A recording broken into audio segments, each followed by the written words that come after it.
Honoré de Balzac, პოლკოვნიკი შაბერი. მონაწილეობენ: ირაკლი უჩანეიშვილი, გიორგი ტატიშვილი, მედია ჩახავა, შოთა ხაჟალია, დათო უფლისაშვილი, ჯემალ მაზიაშვილი. რეჟისორი თამაზ მესხი, ხმის რეჟისორი რომეო ტერ-გრიგორიანი.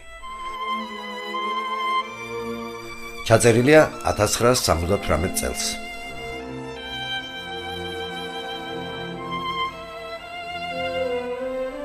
შეხედეთ. ისე მოვიდა ჩვენი ძველი ინგლისური სერტუკი. აბა სიმონენ. ადამიანებს მასრად მოიგდებ. რომ გარეთ გაგაგდებ. კლიენტი რა გინდა ღარიბიც არ უნდა იყოს, მაინც ადამიანია შეხება.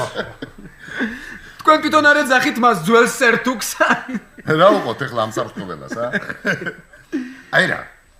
თუ გსურთ ოინი მოუწყოთ, უთხრათ რომ პატრონს მხოლოდ ღამის 2-სა და 3 საათ შორის შეუძლია კლიენტებთან საუბარი. ნახოთ მოვა თუ არა ეს ავაზაკია. კარგია. შემოდით. ბატონო, თქვენი პატრონის ნახვა შეიძლება? რა გნებავთ ბატონო? მე აქ ბატონო მეხუთეჯერ მოვდივარ. ბატონი თერველი მინდოდა მენახა. საქმე გაქვთ? დიახ. მაგრამ ეს შემიძლია მოახსენო მხოლოდ მას. იცით რა, პატრონს ზინავს.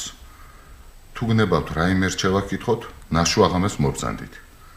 იგი სერიოზულად მხოლოდ მაშინ იმუშაობს. მაგრამ თუ ინებებდით, ჩვენ შეგვეძლო მასავით კარგად. ბატონო, მე უკვე მქონდა პატივი თქვენთვისგან მემართა, რომ ჩემი საქმე მხოლოდ ბატონ თერველს შემიძლია მოახსენო. დავუცდი მის ადგომას. ესენი მართლაც გეუბნებიან. პატრონი მხოლოდ ღამით მუშაობს. თუ მნიშვნელოვანი საქმე გაქვთ, გირჩევთ ღამის პირველ საათზე მობრძანდეთ. კარგი, საღამოს მოვა. თქვენს კოლოფი არ არის? საიქიოდან მოსულ საფრთხეს. ალბათ პოლკოვნიკია ვინმე. არა. ყოფილი კარისკაცია. სანაძლეო დავდოთ. სანაძლეოს კეთილშობილია. დიდი სიამოვნებით. გდებ სანაძლეოს. ბუნება მხოლოდ კარისკაცებს აჯილდოებს გახუნებული, გაქონილი დახეული სერტუკებით. ვერ დაინახეთ როგორი დახეული ჩეკმა ეცვა და პერანგის მაგიერ ყელსახვევი ქონდა გაკეთებული. ალბათ ღამეს ამე ხით ქვეშ გაატარა. შეიძლება კეთილშობილის ყოფილიყოს და კარისკაციც. ასეთი შემთხვევების ყოფილა. მე ვამტკიცებ, რომ 1799 წელს ლუდის მხდელი იყო. რესპუბლიკის დროს კი პოლკოვნიკი. სანაძლეოს ვდებ, ის ჯარისკაცი არასოდეს ყოფილა. თუ ნიძლავი წავაგე, ყველას წარმოდგენაზე გპატიჟებ. თანახმავარ. ბატონო! რა შრები სიმონენ? ვკითხო, რომ პოლკოვნიკი იყო თუ კარისკაცი. ალბათ ეცოდინებ. დაიცადეთ, რა უთხრათ?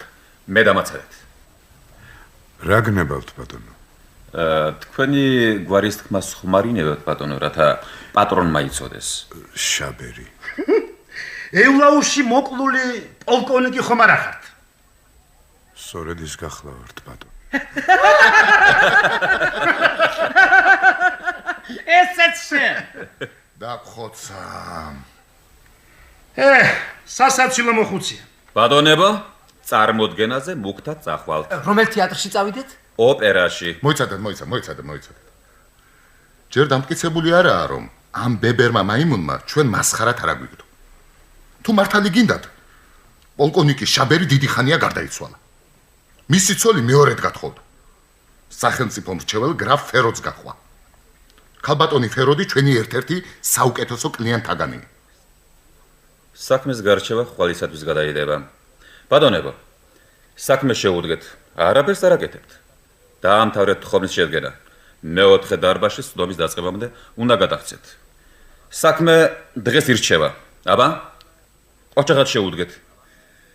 ღამის პირველი საათი იქნებოდა, როდესაც პოლკოვნიკ შაბერის სახელის მატარებელმა კაცმა სენის დეპარტამენტის პირველი ინსტანციის სასამართლოს ნაფიცი ვექილის ბატონ დერვილის კარზე დააკაკუნა. ახალგაზრდა ვექილი ერთ წამს გაოცდა სიბნელეში უცნაური კლიენტი რომ დაინახა. მოხუცი გამხდარი და ხმელი იყო.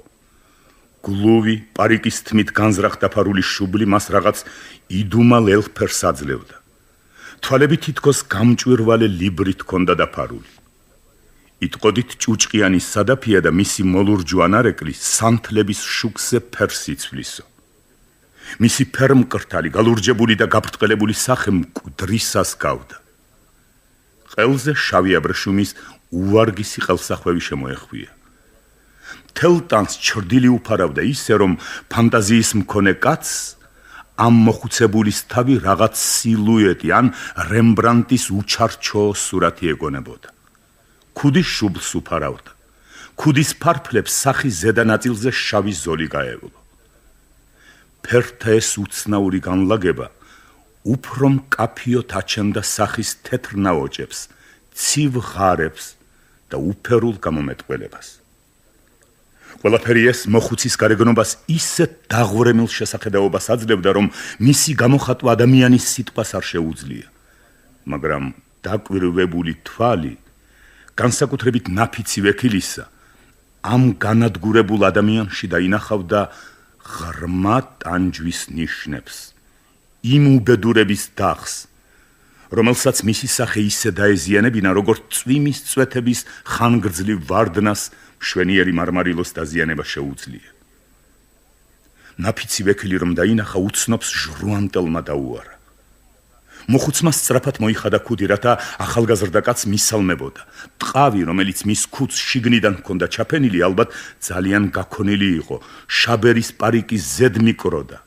მოხუცეს არც კი შეუნიშნავს და მას ჭრილობით საშინლად დასახიჩრებული, გატიტვლებული თავის ქალა გამოუჩნდა.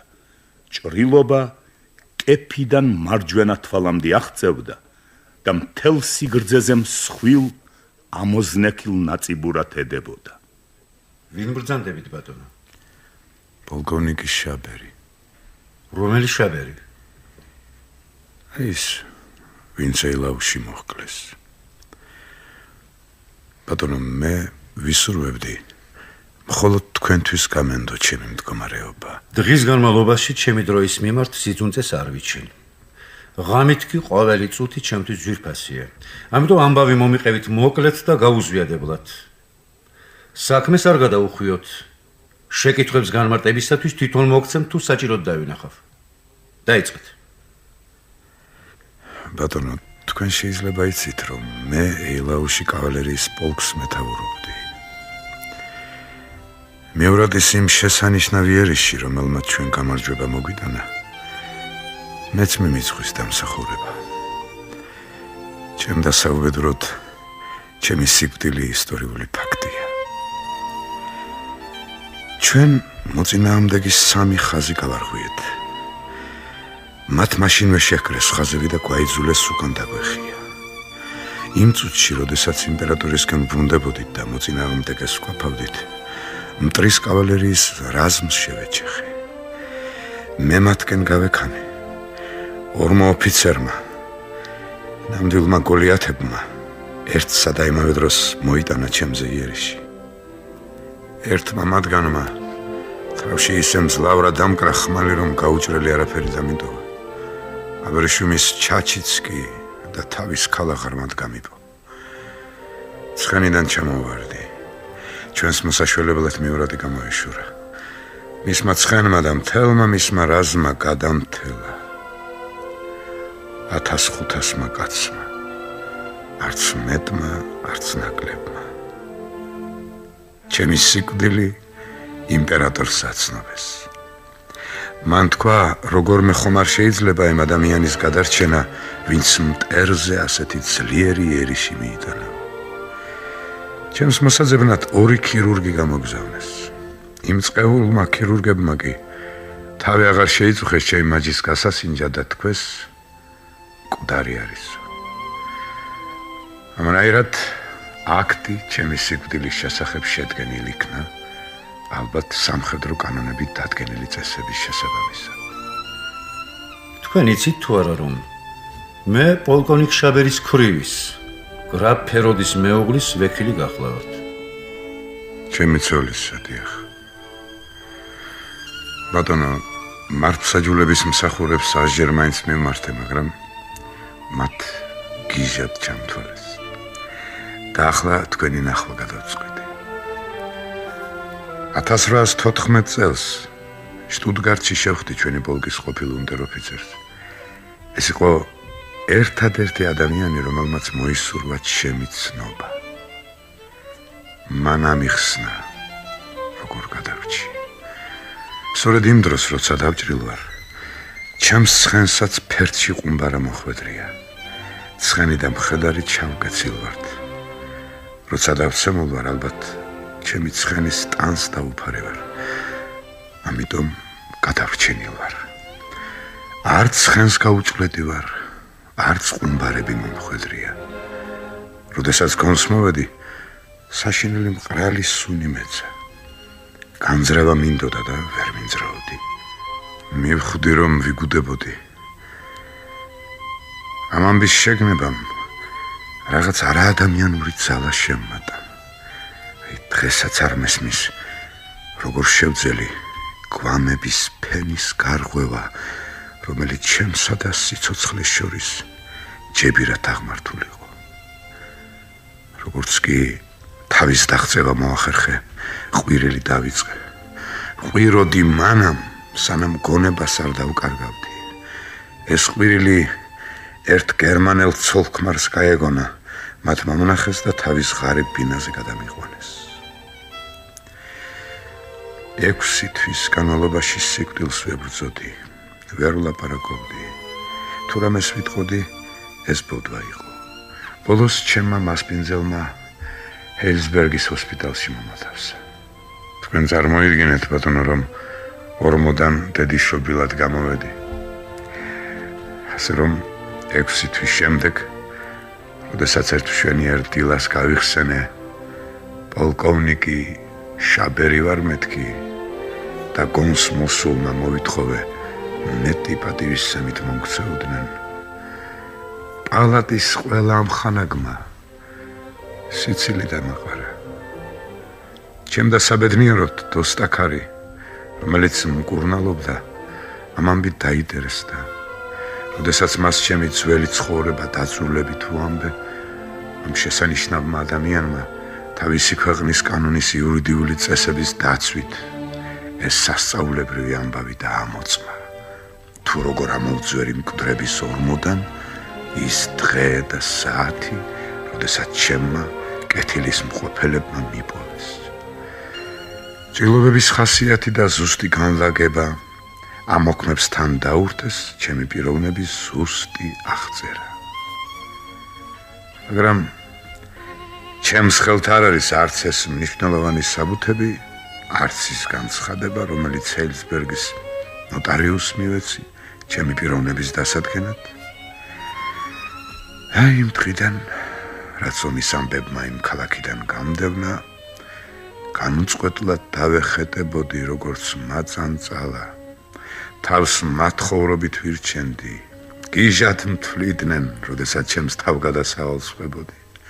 ვერც მუშაობით, ვერც სესხად, ვერ ვიშოვე ცოტაოდენი ფული, რათა ხელთ მეგდო საბუთები, რომლებიც ჩემს ნათქვამს დაადასტურებდა და ჩემსავე საზოგადოებაში დამაბრუნებდა. გონება სულ ამირიეთ. თქვენ საუბარს რომ ვისმენ, გონია სიზმარში ვარ მეთქი. თქვენ ერთადერთი ადამიანი ბრძანდებით, რომელიც ასე ყურადღებით მისმენს. არც ერთმა იურისტმა არ მოისურვა ჩემთვის 10 ოქროს გაღება, რათა გერმანიიდან საჭირო საბუთები გამომეთხო. რა საბუთები? განა გრაფ ფეროდის სოლი ჩემი მეუღლე არ არის. მას აქვს 30,000 ლივრი ჩემი კუთვნილი რენტისა. ჩემთვის კი რაღაც 2 ლივრის მოცემა არსებობს. როდესაც ასეთ რამეებს ვეუბნები ვექილებს, კეთილ გონიერ ადამიანებს, როდესაც მე მათხოვარი წინადადებას ვიძლევი, ძიება აღძრან გრაფისა ან გრაფის მეუღლის წინააღმდეგ, როდესაც მე მკვდარი ვილაშქრებ გარდაცვალების, ქორწინების, დაბადების აქტების წინააღმდეგ ისინი მაძევებენ იმის და მიხედვით თუ როგორი ხასიათი სანი არიან, ზოგი ცივი, თავაზიანი გამომეტყველებით, ზოგი უხეშად, რადგან გონიათ ინტრიგანს ან სულელს გადავეყარეთო. მკვდრების ქვეშ ვიყავი დამარხული. ახლა კი დამარხული ვარ ცოცხლებ ქვეშ. საბუთების, ფაქტების ქვეშ. მთელი საზოგადოების ქვეშ.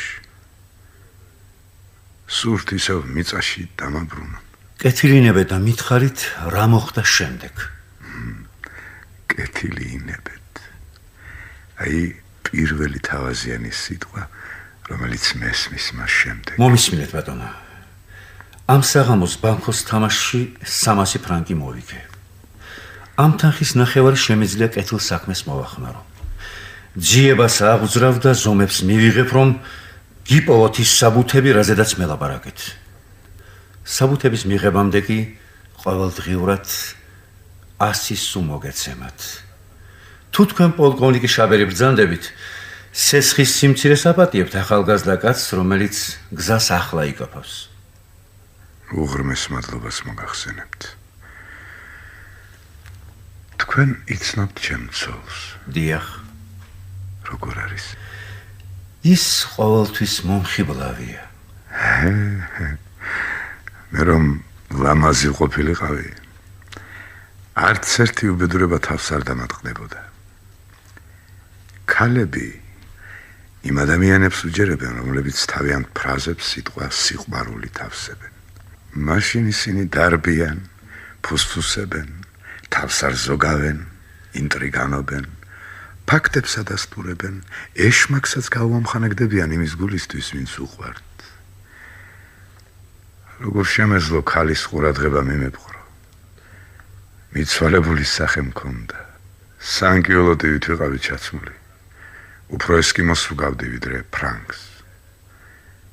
მე, რომელიც 1799 წელს ულამაზეს კოხტავაშკაცად ვითვლებოდი, მე, შაბერი, საფრანგეთის იმპერიის გრაფი. ჩემმა ცოლმა იცის, რომ ცოცხალი ვარ. ჩემი ხელი დაწერილი 2 წერილი მიიღო. გადავწყვიტე პირადად მენახა, მაგრამ ვერაფრით ვერ მოახერხე. როცა სხვა გვარით მივედი, არ მიმიღეს. როცა ჩემი სახელით გამოვცხადდი, ეზოდან გამომაგდეს. ბალიდან, ამ სპექტაკლიდან დილით დაბრუნებული როგორმე რომ მენახა, მთელ ღამეებს ჭიშკრის ბოძზე მიკრული ვატარებდი. თვალს არ ვაშორებდი ეტლს, რომელიც ჩემს წინ ელვისის რაფით ჩაიქროლებდა და ძლივს ვარჩევდი შიგ ჩემ ცოლს, რომელიც მე აღარ მეკუთვნოდა. მას აღარ ვუყვარვარ. მე კი არ ვიცი, მიყვარს იგი თუ მეზიზღება, ხან მინდა იგი, ხან კი ბრწყევლი. ჩემი წყალობით არის მდიდარი და ბედნიერი. მე კი ოდნავ დახმარებასაც არ მიწევს. ხანდახან არ ვიცი, თავს რა ვუყო. ძალიან მძიმე საქმეა. თუნდაც დაუშვათ იმ საბუთების უდავობა, ჰელსბერგში რომ უნდა მოინახოს, საქმის მოგებაში დარწმუნებული არა ვარ. პროცესი თარმიმდევრობით სამსამსჯავროში განიხილება. დინჯად უნდა ჩაუფიქრდეთ ამ იშვიათ საქმეს. თუ დავამარცხდები, სიკვდილის არ მეშინია, მაგრამ სხვასაც გავიყოლებ. შეიძლება საქმის მორიგებით გათევება მოგვიხდეს. მორიგება? მე ცოცხალი ვარ თუ მკვდარი? იმედი მაქვს ჩემს დარიგებას ყურად იღებთ. თქვენი საქმე ჩემი საქმე იქნება. მალე იგრძნობთ თქვენი მდგომარეობის მიმართ რა ყურადღებას გამოვიჩენ. ეს უმაგალითო შემთხვევაა ჩვენს ირვიდიულ მატიანეში. მანამდე ბარაც მოგცემთ. უხერხული იქნება რომ თქვენ დახმარება ითხოვოთ. თუ პოლკოვნიკი შაბერი ბრძანდებით, არავისაგან დავალებული არ უნდა დარჩეთ. ავანს მოგცემთ სესხის სახით. ქონება უნდა დაგიბრუნდეთ. თქვენ მდიდარი ხართ. ვფიცავ, ბატონო. იმპერატორის შემდეგ თქვენ პირველი ხართ. ვისგანაც მეტის მეტად ვარ დავალებული. თქვენ ვაშკაცი ბრძანდებით. ბუკარ, რა გნება? აი ახლა მოვისმინე ამბავი, რომელიც შეიძლება 25 ლუი დამიჯდეს. მაგრამ თუ გაცვლებული დავრჩი, ჩემი ფული მაინც არ დამენენება, რადგან ჩვენი ეპოქის უნიჭიერესი მსახიობი მეყოლება ნანახი. დაახლოებით 3 თვის შემდეგ დერვილმა თავის საწერ-მაგიდაზე უფროსი საქმის მწარმოებლის მიერ დადებული წერილები შენიშნა. დერვილის მზერა მიიზიდა მოგრძო, კვადრატულმა, სამკუთხა წითელმა და ლურჯმა მარკებმა, რომლებიც წერილზე დაეკრათ პრუსიის, ავსტრიის, ბავარიისა და საფრანგეთის საფოსტო კანტორებს. ბერლინელი ნოტარიუსი, რომელსაც ვექილმა მიმართა, აცნობებდა, რომ რამდენიმე დღეში გამოთხოვილი საბუთები მოგივათო. საბუთები იწერებოდა ის უნაკლოდ არის შემოწმებული კანონების შესაბამისად და იურიდიული ძალა აქვსო. თითქმის ყველა მოწმე, რომელიც ოქმებშია დასახელებული, პრეისის ეილაუში იმყოფება და ის ცოლ-ქმარიც, რომლებმაც ბატონი გრაფის სიკვდილს გადაარჩინეს, კვლავ ჰეილსბერგის ერთ-ერთ გარეუბანში ცხოვრობსო.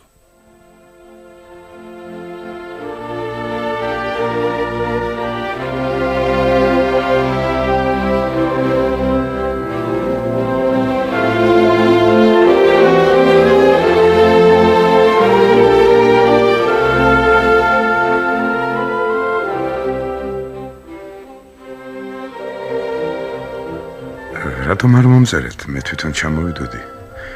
ბოსელს გასრევ გამოყევით, თორემ დაისრევით. აი ასე. მან გზა მოგეწმულია. მობრძანდით. ჩიბუხის ბოლი ხომ არ შეგაწუხებთ? პოლკოვნიკო, როგორ ცხოვრობთ ასეთ საშინელ პირობებში? მართალია, ჩვენ აქ ფუფუნებაში არა ვართ. ეს ბანაკი შეძლების და გვარად მეგობრების მიერ არის მოწყობილი, მაგრამ არავისთვის მიწვენინებია, არავისთვის ხელი არ მიკრავს და შვიდად მცინავს. რატომ პარიზში გადასვლა არ მოინდომეთ? იქ ასევე იაფათი ცხოვრებდით და უკეთ მოეწყობოდით. კი, მაგრამ ამ დიდებულმა ადამიანებმა, ვისთანაც ვცხოვრობ, მიმიღეს და მთელ წელიწადს უფასოდ მარჩინეს. როგორ მიმეტოვებინა ისინი მაშინ, როდესაც ცოტაოდენი ფული ვიშოვე. მერე ამ სამი ბიჭის მამა ძველი ეგვიპტელია. როგორ თუ ეგვიპტელი? ასევე ძახით ეგვიპტის ექსპედიციის მონაწილე ჯარისკაცებს. იმ ექსპედიციაში მეც მონაწილეობდი. იქიდან დაბრუნებულნი ძმებივით ვიყავით. ვერნიო მაშინ ჩემს პოლკში იყო და უდაბნოში ჩვენ სასმელ წყალს ვიყოფდით. თანაც ვერნიოს ბავშვებისათვის წერა-კითხვის სწავლება ჯერ არ დამიმთავრებია. თქვენი ფულით ვერნიოს შეეძლო უკეთ მოეწყვეთ. მისი ბავშვები ჩემსავით ჩალაზე წვევიან. ვერნიოს და მის ცოლსაც არა აქვთ უკეთესი საწოლი, ხომ ხედავთ? რა ღარიბები არიან. ისეთ საქმეს მოჰკიდეს ხელი, რომელიც მათ ძალას აღემატება. თუ ჩემი ქონება დავებრუნე, მაგრამ ეს რა სალაპარაკოა? პოლკოვნიკო, ამ დღეებში ჰეილსბერგიდან საბუთები უნდა მივიღო. მიუხედავად ამისა, საქმე მეტის მეტად რთულია. მე კი ეს საქმე სავსებით მარტივად მეჩვენება. მკვდრად მთვლიდნენ, მაგრამ აი, აქ ვარ. დამიბრუნეთ სოლი და ქონება. მომეცით გენერლის ხარისხი, რომლის მიღების უფლებაც მაქვს, რადგან იმპერატორის გვარდიაში ეილაუს ბრძოლის წინადღით პოლკოვნიკის წოდებით ჩავირიცხე. იურიდიულ სამყაროში საქმეები ასე არ მიმდინარეობს. მომისმინეთ. თქვენ გრაფი შაბერი ბრძანდებით, მე ეს მჯერა, მაგრამ საქმე ის არის იურიდიულად დაუმტკიცოთ იმ ადამიანებს, რომლებიც დაინტერესებული არიან უარყონ თქვენი არსებობა. თქვენს საბუთებს ისინი სადავოდ გახდიან. ეს დავა გამოიწვევს 10 ან 12 წინასწარ განსახილველ საკითხს. ყველა ეს საკითხი სადავო წესით უმაღლეს ინსტანციას მიაღწევს, რაც გამოიწვევს ძვირად ღირებულ პროცესებს. ახლა ვივარაუდოთ საქმის საუკეთესო მიმდინარეობა. თქვათ სასამართლომ სწრაფად ცნო, რომ თქვენ პოლკოვნიკი შაბერი ხართ. განა ვიცით როგორ გადაწყდება გრაფ ფეროდის მეუღლის სრულიად უდანაშაულო ორქმრიანობის საკითხი. ამ შემთხვევაში უფლებრივი მხარე კოდექსით გათვალისწინებული არაა და მოსამართლეებს მისი განზრა შეუძლიათ მხოლოდ სინდისის მიხედვით. თქვენ ბავშვი არ აყოლიათ. გრაფ ფეროდის ხელში თქვენ სოლს 2 ბავშვი ყავს. მოსამართლეებს შეუძლიათ გაბათილება ქორწინებისა, რომელსაც მეტად სუსტი დამაკავშირებელი ძაფები შეუქმნია იმ ქორწინების სასარგებლოდ, რომელიც უფრო მტკიცია. ანდა ზნეობრივად თქვენი პოზიცია განა ლამაზი იქნებოდა, რომ იმ მასაქსა და მდგომარეობაში, რომელშიაც იმყოფებით, ყველაფრის ანგარიშ გაუწევლად მოგესურებინათ დაგებრუნებინათ ქალი, რომელსაც არ უყვარხართ. თქვენ სინავდე იქნება თქვენი ცოლი და მისი ქმარი, 2 ძლიერი პიროვნება, რომლებიც სასამართლოზე გავლენის მოხდენას შეძლებენ. ამრიგად საქმე შეიძლება დიდხანს გაგრძელდეს. თქვენ კი ამასობაში მწუხარება დაგაბერებთ. თქვენ ამას მართლმსაჯულებას ეძახით. რასაკვირველია. კარგი მართლმსაჯულება ყოფილა. ასია ჩემო საბრალო პოლკოვნიკო. თვითონ ხედავთ, რომ თქვენი საქმე არც თუ ისე კარგად ყოფილა, როგორც გეგონათ. ვფიქრობ, პროცესის კვანძის გახსნა თქვენთვისა და ქალბატონ ფეროდისათვის საქმის მორიგებით გათავება იქნებოდა. ეს ხომ ცოლის გაყიდვა გამოვა. 24,000 ფრანკი რენტა გექნებოდათ და იპოვიდით წინანდელ ცოლზე უფრო შესაფერ ქალს, რომელიც ბედნიერებას მოგანიჭებდათ. დღეს ვნახავ გრაფ ფეროდის მეუღლეს ნიადაგის მოსასინჯად, მაგრამ თქვენი ნებართვის გარეშე ამ ნაბიჯს ვერ გადავდგამ. მეც წამოგვყვებით. ასე? არა, პოლკოვნიკო. ასე საქმეს მთლად წააგებთ. თქვენს პროცესს ჩემი საქმის მოგება შეიძლება. ყველა მუხლით, მაგრამ ჩემო ძვირფასო პოლკოვნიკო შაბერ. თქვენ ერთ გარემოებას არ აქცევთ ყურადღებას. მე მდიდარი არა ვარ.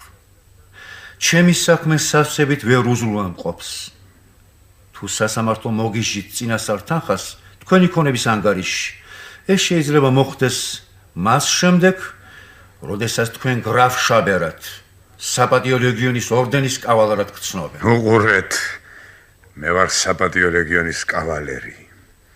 ამაზე აღარც კი მიფიქრია, დიახ, მანამდე ხომ უნდა ვიდაოთ, გადავუხადოთ ფული ვექილებს, ჩავიბაროთ აღმასრულებელი ფურცლები და მათი ხარჯები გავიღოთ. აქეთ-იქით ვატაროთ სასამართლოს ბოქაულები, თან ვიარსებოთ.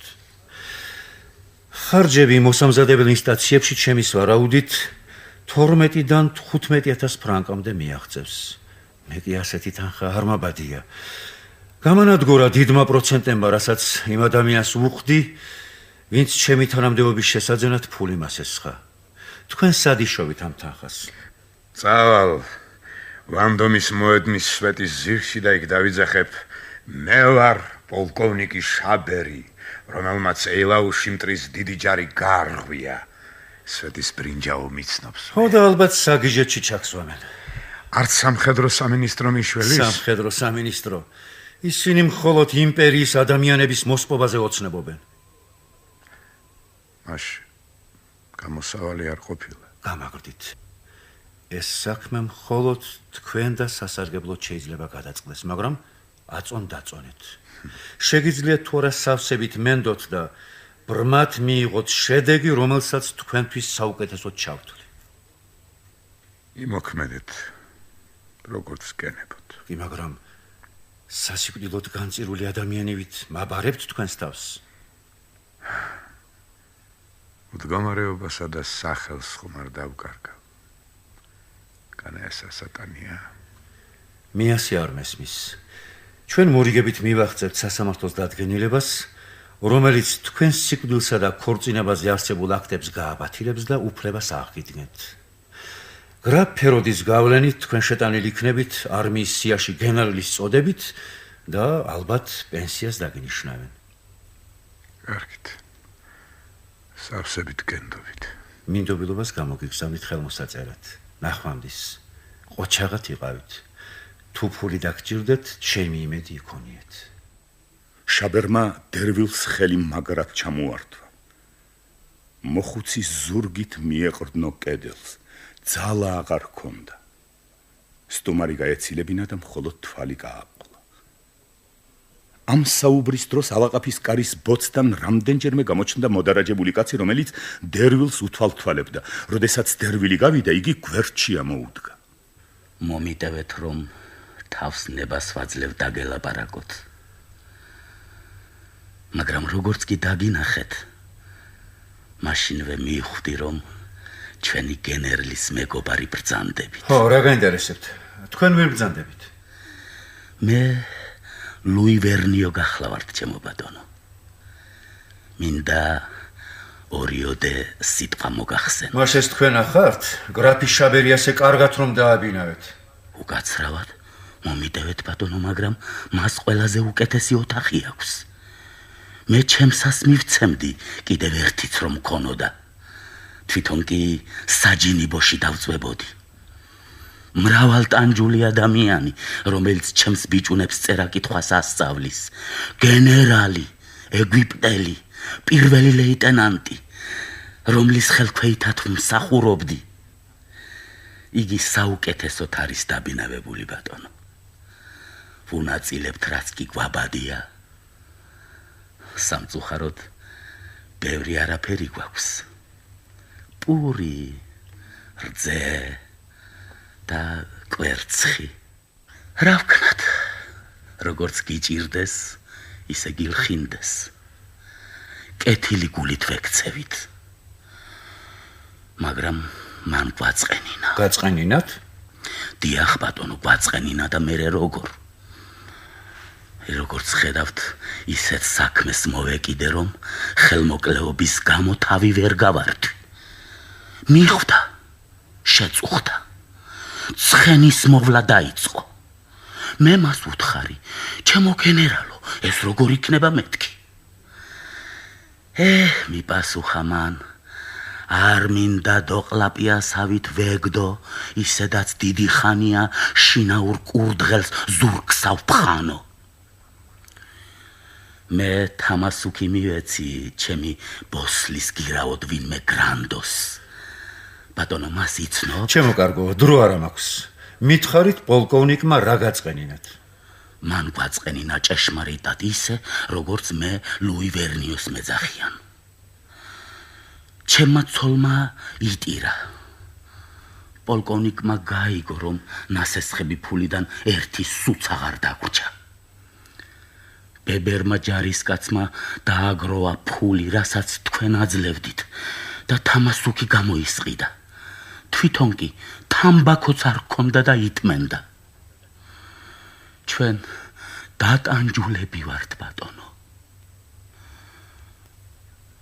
მან გვითხრა თქვენზე კარგი კაციაო. მე მსურდა თქვენგან სესხად ასიოდე ეკიუ მიმეღო.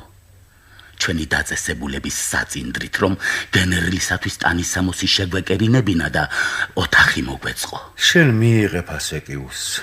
კიდევ მეცაც. მაგრამ ამას მე კი არ მოგცემ, არამედ თვითონ პოლკოვნიკი. ის შქარა საკმაოდ მდიდარი გახდება და შენს დახმარებას შეძლებს. მე არ მინდა ეს სიამოვნება მოვაკლო მას. მალე გამდიდრდება პოლკოვნიკი? მალე. ღმერთო ჩემო, რა კმაყოფილი დარჩება ჩემი ცოლი. ახლა გავწევ ჩვენს მოწინააღმდეგესთან.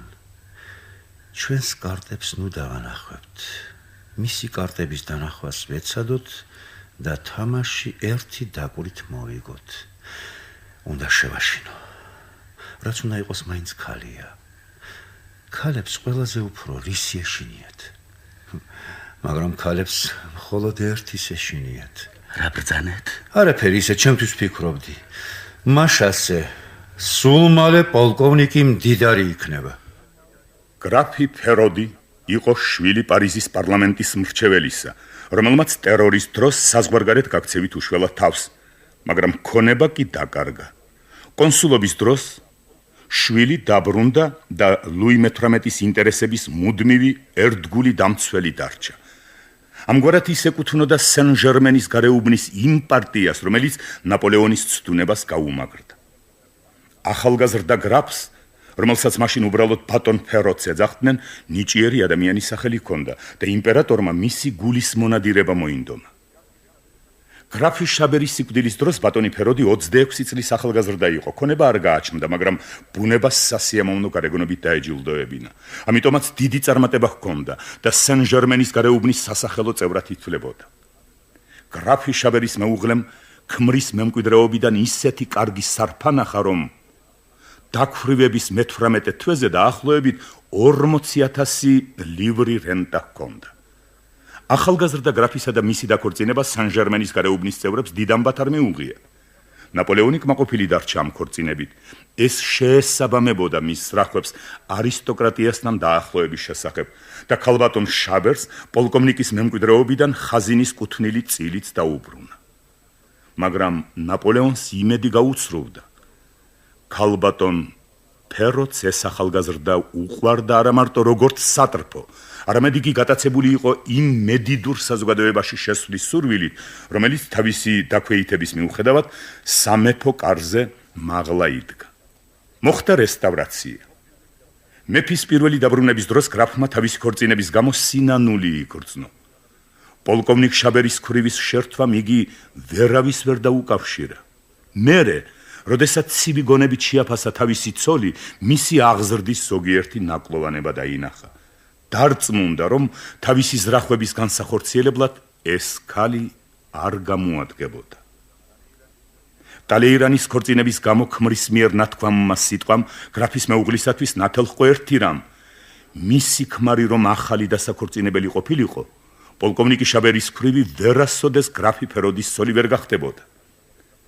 წარმოსადგენია, როგორ უნდა დაეკოდა ამ აზრს გრაფის მეუღლის გული. თუ დაუშვებთ, რომ მას თავისი პირველი ქმრის დაბრუნების ეშინოდა, ქალმა გაიგო, რომ პოლკოვნიკი შაბერი ცოცხალი იყო, მაგრამ ახლოს არ გაიკარა.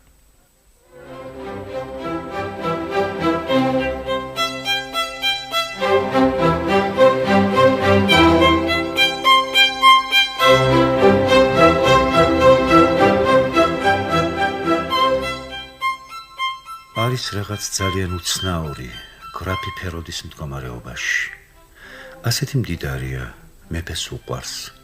მას რატომ არ არის იგი უკვე საფრანგეთის პერი? მეფე პერობას დიდ მნიშვნელობას აძლევს და არ სურს ადვილად მისაწვდომი გახადოს. გრაფ ფეროდის ზედა პალატაში მოხვედრა მხოლოდ კანონის დარღვევით, შეპარვით შეუძლია.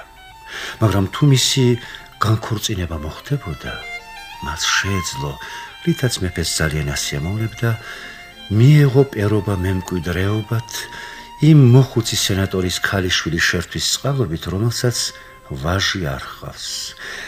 აი სწორედ გამოსადეგი გამოგონება გრაფის მეუღლის შესაშინებლად. გამარჯობა ბატონო დერვი. ქალბატონო, მე თქვენთან მოვედი მეტად მნიშვნელოვან საქმეზე მოსალაპარაკებლად. ძალიან საწყენია. ბატონი გრაფი შინ არ ბრძანდება. მე კი მოხარული ვარ ქალბატონო, რომ გრაფი შინ არ არის. მას რომ ჩვენ საუბარში მონაწილეობა მიეღო, ძალიან ნაწყენი დარჩებოდა. ამასთანავე მე ხომ ვიცი, რომ თქვენ ამჯობინებთ საკუთარ საქმეებს თვით გაუძღვეთ და ბატონ გრაფს არ აწუხებთ. ყური დამიგდეთ ქალბატონო. ერთი სიტყვა იქნება საკმარისი, რომ გაიგოთ საქმის მთელი სერიოზულობა. პოლკოვნიკი შაბერი ცოცხალია. ასეთი ზღაპრებით გინდათ სერიოზულ გუნებაზე დამაყენოთ? ქალბატონო, თქვენ არ იცით რა საფრთხე გემუქრებათ. არაფერს ვიტყვი საბუთების უდავოს სისწორეზე. არც იმ ფაქტების უეჭველობაზე, გრაფი შაბერის არსებობას რომ ადასტურებს. თქვენ იცით, მე არა ვარ ისეთი ადამიანი, რომელიც წასაგებს საქმეს ხელს კიდებს. თუ თქვენ არ ცნობთ ჩვენს განცხადებას გარდაცვალების აქტის გაბატილების შესახებ, პირველსავე პროცესს წააგებთ. ამ საკითხის ჩვენ სასარგებლოდ გადაწყვეტა კი ყველა დანარჩენ პროცესს მოგვაგებინებს. რაზე გსურთ ჩემთან ლაპარაკი? არც პოლკოვნიკზე, არც თქვენზე.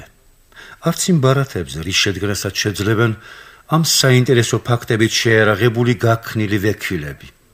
არც იმაზე, როგორ გამოიყენებენ ისინი წერილებს, ქმრისაგან რომ მიიღეთ მეორე ქმართან დაქორწინებამდე. ეს არ არის მართალი. გრაფ შაბერისგან მეწერილები არასოდეს მიმიღია. და თუ ვინმე ამბობს, პოლკოვნიკი ვარო, ინტრიგანია, ან შეიძლება სასჯელ მოხდილი კატორღელი. ამაზე ფიქრიც ჟუანტელს მგრის. განა შეიძლება პოლკოვნიკი მკვდრეთით აღსდგეს.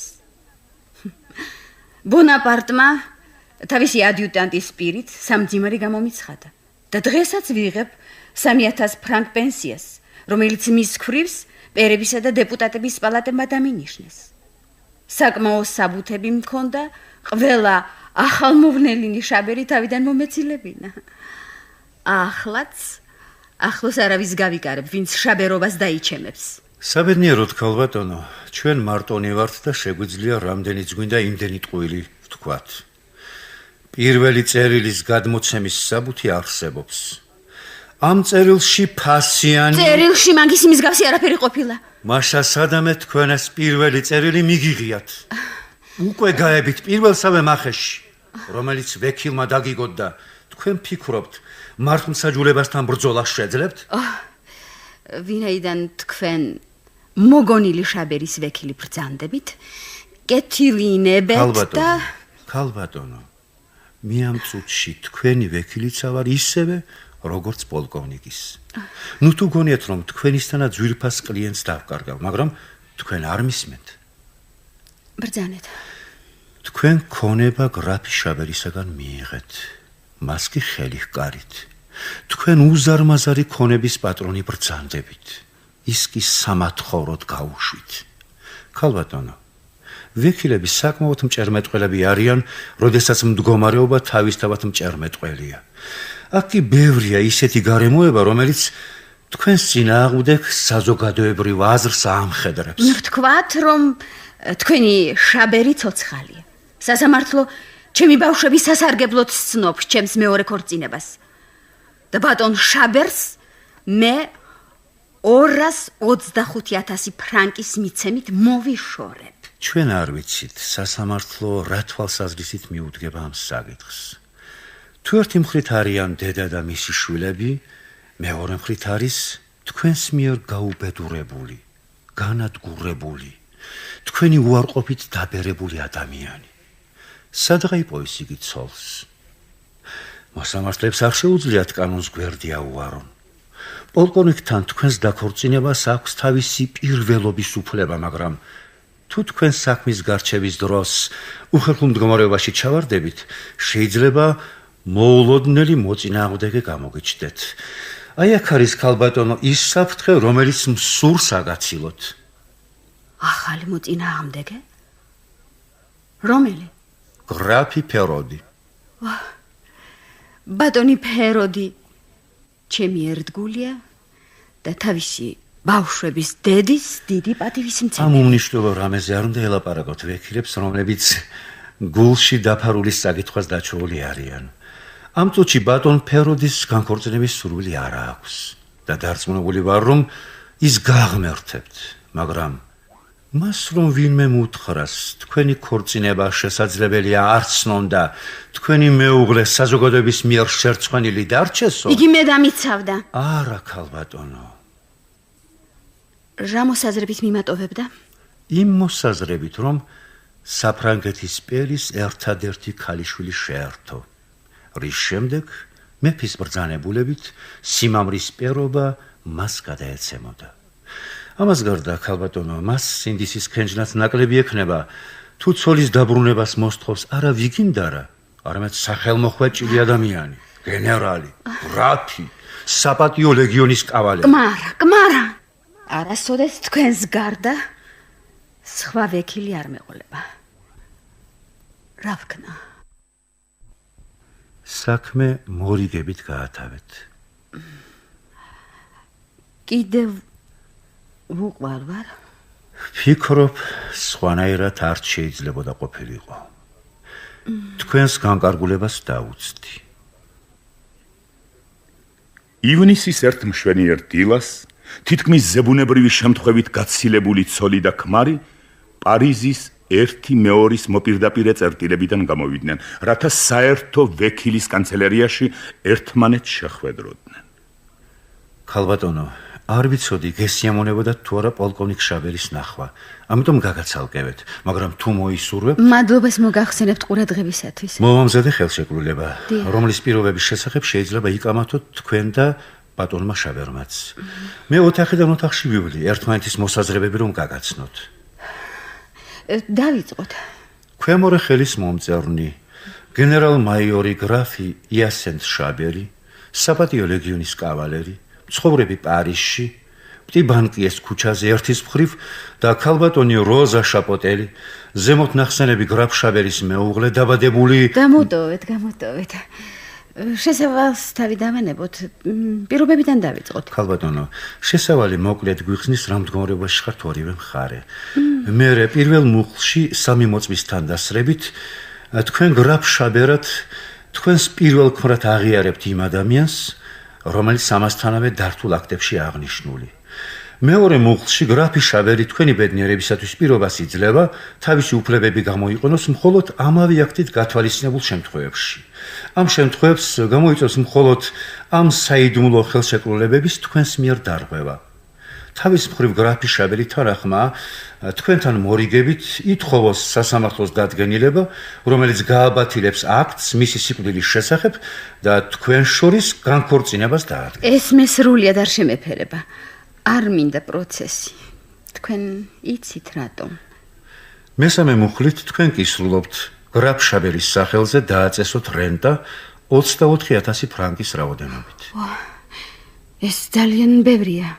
უფრო იაფად მორიგება განა შეიძლება? შეიძლება? თქვენ რა გნებავთ? მე მსურს პროცესი არ მინდა. მე მსურს რომის მკვდარი დარჩეს. თუ თქვენ 24,000 ლივრ რენტას მოითხოვთ, მაშინ ჩვენ ვიდაოთ.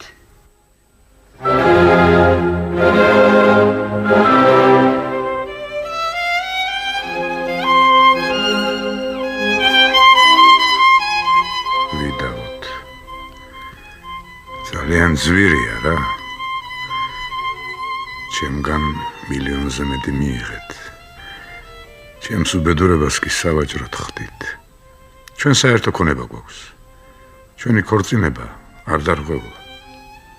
ეს კაცი პოლკოვნიკი შაბერი არ არის. უყურეთ. საბუთები გსურთ თქვენ. მე თქვენ პალე როიალში აგიყვანეთ. თქვენ ხავდით. ნება მომეცით აკაურობას გავეცალო. მე აქ ასეთი საშინელებების მოსასმენად არ მოვსულ ვარ. იმ დროს ყოველი კაცი ქალს იქ ირჩევდა, სადაც სურდა. მაგრამ მე შევწდი. ცუდი ქალი ავირჩი, გარეგნობამ დამაბრმავა. იგი უგულოა. პოლკოვნიკო, განა მართალი არ ვიყავი, როცა გთხოვდით არ გამოსულიყავით. ახლა დარწმუნებული ვარ, მართლა პოლკოვნიკი შაბერი ხართ. როდესაც გამოჩდით, გრაფის მეუღლე ისე შეგვთა, რომ საეჭვო არაფერია. მაგრამ პროცესი წააგეთ. გრაფის მეუღლე მიცის, რომ თქვენი ცნობა შეუძლებელია. მოვკლა. სიგიჟია. დაგიჭერენ და თავს მოგკვეთენ როგორც დამნაშავეს. ნება მომეცით თქვენი შეცდომები გამოვასწორო, დიდო ბავშვო. წადით. ფრთხილად იყავით. იგი არ მოერიდება, რომ მახეში გაგაბათ და საგიჟეთში ჩაგკეტოთ. მე მას საბუთებს არ ვუდგენ, რათა ყოველგვარი მოულოდნელობისაგან დაგიცვათ. საწყალი პოლკოვნიკი თავის ახალგაზრდა კეთილის მყოფელს დაემორჩილა. ბოდიში მოიხდა და გავიდა. ბნელ კიბეზე ნელა ჩადიოდა. შავ ფიქრებში ჩაფლული, განადგურებული ამ ახალი უბედურებით, შეიძლება მისთვის ყველაზე უფრო სასტიკი, გულს ლახვრად ჩამასობელი უბედურებით. როცა კიბის უკანასკნელ ბაქანს მიაღწია, კაბის შრიალი მოესმა და მისი ცოლი გამოჩნდა. წავიდეთ, ბატონო. მობრძანდით. აქეთ მობრძანდით. ეტლში ამობრძანდით. საით მიბრძანებთ, ქალბატონო? გროსლეის. ბატონო.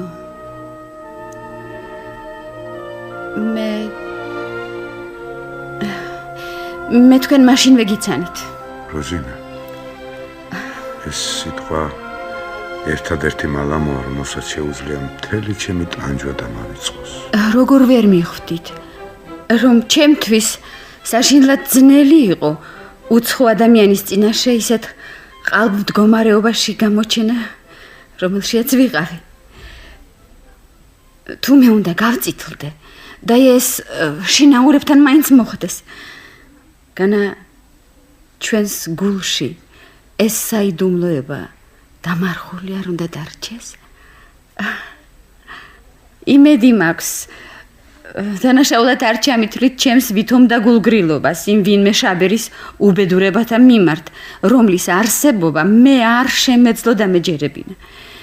თქვენი წერილები მივიღე, მაგრამ ეს წერილები ჩემთან ეილაუს ბრძოლის შემდეგ მე-13 თვეზე მოვიდა, გახსნილი, დასვრილი, ხელიც ვერ ვიცანი. და იმის შემდეგ, რაც ნაპოლეონმა ჩემი ქორწინების ახალ ხელშეკრულებას ხელი მოაწერა, განა არ უნდა მეფიქრა, რომ ვიღაც მოხერხებულ ინტრიგას ჩემი გაცურება სურდა. მითხარით, განა მე მართალი არ ვიყავი? დიახ, შენ მართალი იყავი. სულელი ვარ, ცხოველი, გამოთაყვანებული, რომ ვერ გავითვალისწინე ყველაფერი. კი, მაგრამ საით მე უგზავრებით? ჩემს მამულში, გრიმლეის მახლობლად. იქ ერთად მოვიფიქროთ, რა გადაწყვეტილება უნდა მივიღოთ. ვიცი ჩემი მოვალეობანი, კანონით თქვენი ვარ, სინამდვილეში კი თქვენ არ გეკუთვნით. განა პარიზის ყბა დასაღებად უნდა გავიხადოთ საქმე. თქვენ კიდევ გიყვარვართ, მაგრამ განა უფლება არ მქონდა სხვას დავკავშირებოდი. ამ განსაკუთრებულ წუთებში იდუმალი ხმა ჩამძახის, რომ თქვენი გულკეთილობის იმედი ვიქონია. თუ ვცდები, რომ სურს მხოლოდ თქვენ ერთი იყოთ ჩემი ბედის გადამწყვეტი. თქვენი სულგრძელობა შეძლებს ჩემს უცოდველ დანაშაულებათა შედეგების პატიებას. მას გამოგიტყდებით. ბატონი ფეროდი მიყვარს. ვფიქრობდი, რომ მისი შეყვარების უფლება მქონდა. თქვენს წინაშე ამის აღიარება არ ამცხვენია. თუ ეს თქვენ შეურაცხყოფთ, სახელს მაინც არ გიტეხთ. სინამდვილეს ვერ დაგიმალავთ, როდესაც შემთხვევამ დამაქვრივა. დედა არ ვიყავი. როზინა, მაშინ მკვდრებს დიდი შეცდომა ჩაუდენიათ, რომ გაცოცხლებო. არა. უმადურად ნუჩამთვლით. მაგრამ იქ, სადაც ცოლი დატოვეთ, დაგხვდათ დედა. შეყვარებული ქალი. თუმცა არ ძალმიც თქვენ მიყვარდეთ, მაგრამ ვიცი, რა დავალებულიც ვარ თქვენგან და შემიძლია მხოლოდ მამაშვილური სიყვარული შემოგთავაზო. როზინა, არ გიჯაბრდები. ყველაფერი დავივიწყოთ. ისეთი უზნობელი არა ვარ, რომ სიყვარული მოთხოვ ქალს, რომელსაც აღარ ვუყვარვარ. ჩემო მეგობრო, ამის შესახებ ცოტა ხნის შემდეგ მოვილაპარაკოთ. გულდამშვიდებულად. 3 დღის განმავლობაში გრაფის მეუღლე პირველ ქმარს საუცხოოდ ეპყრობოდა. ნაზის ზრუნვით ქალი თითქოს ცდილობდა პოლკოვნიკი შაბერისათვის გადატანილი უბედურება დაივიწყებინა. გრაფის მეუღლე იმასაც ცდილობდა ქმარს ეპატიებინა მისთვის ტანჯვა, რაც უნებურად მიაყენა. მას სიამოვნებას გვრიდა ქმრის წინ გადაეშალა მთელი თავისი მომხიბლაობა, რასაც როგორც მან იცოდა, პოლკოვნიკი ვერ უძლებდა. ამასთანავე ქმარს ამჩნევინებდა, რომ სევდიანი იყო. არის მოპყრობა სულის ან გულის სიკეთე, რასაც განსაკუთრებული სიმძაფრით განვიცდით და ვერ უმკლავდებით. ქალს სურდა ქმრისათვის გული ისე აეჩვილებინა და გონება ისე შეებოჭა, რომ იგი თავისი ნებასურვილისათვის დაემორჩილებინა. გრაფის მეუღლეს გადაწყვეტილი ჰქონდა მიზნის მისაღწევად არაფერი დაეზოგა.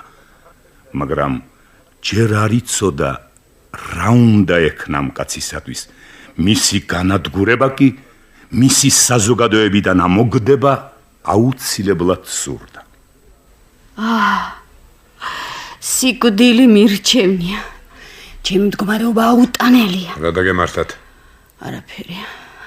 როზინა, რა მოგივიდათ? თქვენ პასუხს არ მოძებნით. ჩემი ქმარი. როდესაც გრაფ ფეროდიზე ვლაპარაკობ, როგორ უნდა ვახსენო? თქვით ჩემი ქმარი თქო. ჩემო საბრალო ბავშვო, იგი ხომ შენი ბავშვობის მამა. კარგი. ბატონმა ფეროდმა რომ მკითხოს, აქ რა გინდაო? უცხო კაცთან ჩემი ყოფნა რომ გაიგოს, მაშინ რა უნდა უთხრა? მომისმინეთ ბატონო. ჩემი ბედის გადაწყვეტა თქვენთვის მომიტვია. მე ყველაფრისათვის მზადა ვარ. ჩემო ძვირფას. გადავწყვიტე თქვენს ბედნიერებას თავი შევწირო. ეგ შეუძლებელია. მაშინ თქვენს არსებობაზე კანონიერი გზით უნდა გეთქვა თუ არა? როგორ? ჩემი სიტყვა თქვენთვის საკმარისი არ არის? როგორ არა?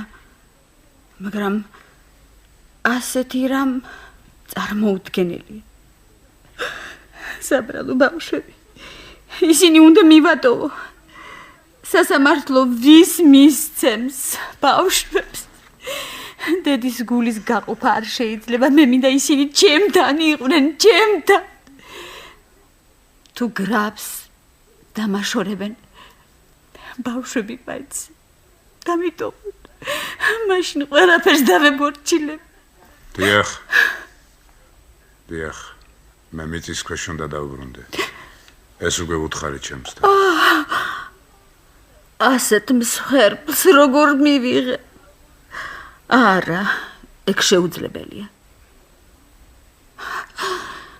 ეს რომ მხოლოდ თქვენს არსებობას შეეხებოდეს, არაფერი იქნებოდა, მაგრამ იმაზე ხელმოწერა, რომ პოლკოვნიკი შაბერი არა ხართ, აღიარება იმისა, რომ ცრუ მოსახელე ხართ, თქვენი ღირსების უარყოფა, სიცოცხლის ყოველ წუთს ტყუილის თქმა არ.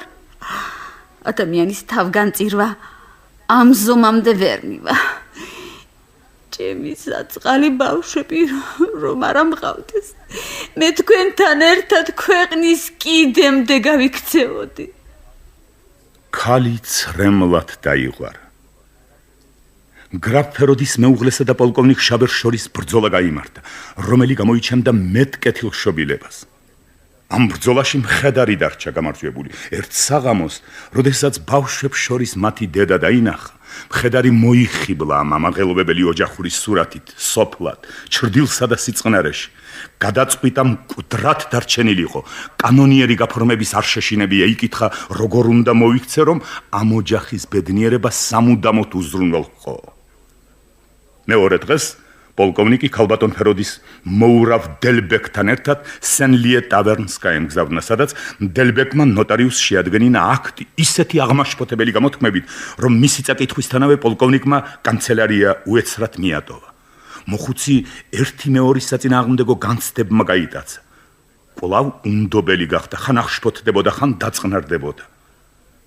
ბოლოს იგი გროსლეისის პარკში დაბრუნდა. პატარა სასტუმრო ოთახში მყოფ გრაფის მეუღლეს პოლკოვნიკის მისვლა არ გაუგია. ისე იყო გართული თავისი საქმის წარმატებით.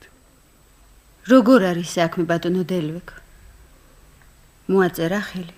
არა ქალბატონო, არ ვიცი ამ ადამიანს რა დაემართა. ბებერიცხენი ყალზე შედგა. მას საქმე მისი საგიჟეთში მოთავსებით უნდა გავათავოთ. იგი ხომ ჩვენს ხელთ არის? პოლკოვნიკი თვალის დახამხამებაში მოურავის წინ გაჩნდა და სილა გააწნა. დაუმატე. რომ ბებერმა ცხენმა ჩაწიხლა ციცის. კალბატონო, არ გწყევლით, მე თქვენ მეზიზღებით. ვუმადლი იმ შემთხვევას, რომელმაც ჩვენ შორის კავშირი გაწყვიტა. შურის ზიების სურვილიც არ აქვს. აღარ მიყვარხართ. აღარაფერი მინდა თქვენგან. იცხოვრეთ მშვიდად, ენდეთ ჩემს სიტყვას. იგი უფრო ძვირფასია. იგი უფრო ძვირფასია, ვიდრე მთელი პარიზის ნოტარიუსების ნაჯღაბნი. არასოდეს მოვითხოვ იმ სახელის აღდგენას, რომელიც შეიძლება დიდებით შევმოსე. ამიერიდან მხოლოდ ერთი საწყალი ვინმე ვარ, იასენტი, რომელიც სისქვეშ მხოლოდ პატარა ადგილს ითხოვს. მშვიდობით. 1840 წელს ივნისის ბოლოს გოდეშალი, რომელიც მაშინ უკვე ბექილი იყო, დერვილთან ერთად რისს გაემგზავრა. როდესაც მიაღწიეს გზატკეცილს, რომელიც ბისტერისაკენ მიმავალ დიდ გზაზე გადის, გზის პირას თელის ქვეშ დაინახეს ერთი ღარიბი, გათეთრებული და დაჩაჩანაკებული მოხუცი. ასეთი მოხუცები, რომლებმაც მათხოვართა მარშლის კვერთხი მიიღეს, ბისტერში ცხოვრობენ. ეს კაცი ერთი იმ 2000 უბედურთაგანი, მოხუცთა სამადლო სახლში რომ არიან მოთავსებულნი, კუნძზე იჯდა. მოხუც მიმზიდველი სახე ჰქონდა. ეცვა რაღაც საშინელი ლივრეის მსგავსი მოწითალო მაუდისტანის სამოსი, რომელსაც სამადლო სახლი თავის ბინადრებს აძლევს. შეხედეთ ერვილ, ხომ ხედავთ ამ მოხუცს? ხომ გავს იმ სასაცილო პატარა ქანდაკებებს გერმანიიდან რომ შემოაქვთ? იგი ცხოვრობს და შეიძლება ბედნიერიც არის. ეს მოხუცი ჩემო კარგო მთელი პოემა, ან როგორც რომანტიკოსები ამბობენ დრამა. შეხვედრი ხარ ოდესმე გრაფი ფეროდის მეუღლეს? დიახ. ეს მოხუცი მისი კანონიერი ქმარია, გრაფი შაბერი, ყოფილი პოლკოვნიკი. ნამდვილად მისმა ცოლმა ჩასვა აქ. თუ შაბერი ამ სამადლო სახლში იმის მაგრად რომ სასახლეში ეცხოვრა, ამის მიზეზი ის გახლავს, რომ გრაფი ფეროდის ლამაზ მეუღლეს მოაგონა, რომ მეძავთა უბნიდან წამოიყვანა ისე, როგორც დაქირავებული ეტლი მიჰყავთ ხოლმე. ახლაც მაგონდება ზუვეფხვის მზერა, რომლითაც მაშინ ცოლს ქმრის განადგურება უნდოდა. წამომივიდეთ.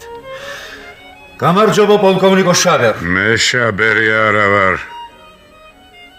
არა ვარ შაბერი. მე იასენტი მქვია. მე ადამიანი აღარა ვარ. მე ვარ ნომერი 164. მე 7 დარბაზიდან.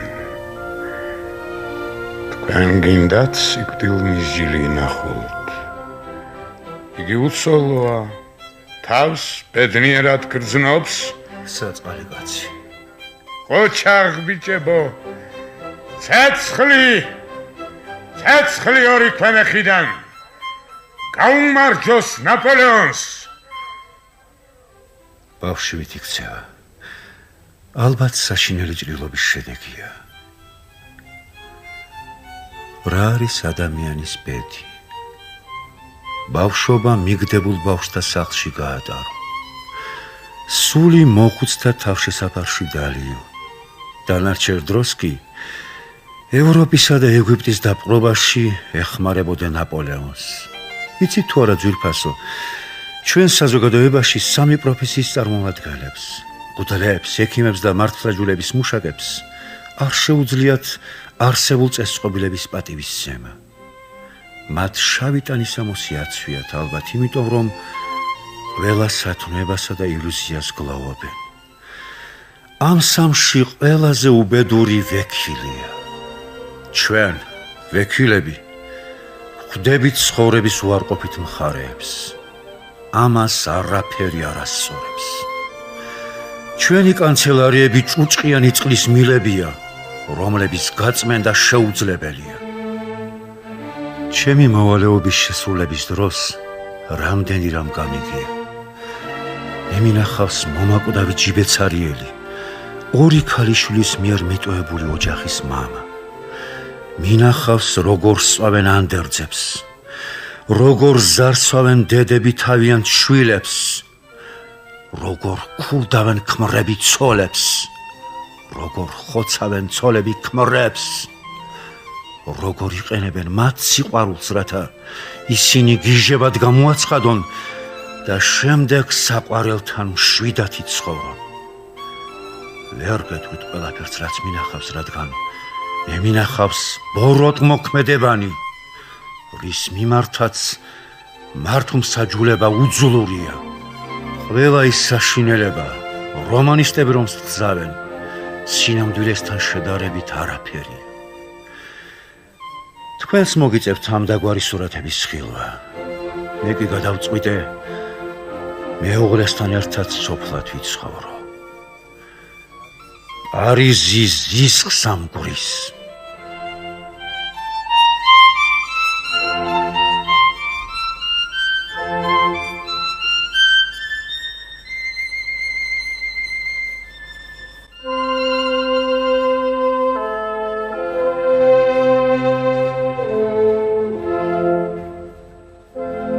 თქვენ მოისმინეთ ონორე დე ბალზაკის ისცენირებული მოთხრობა პოლკოვნიკი შაბერი.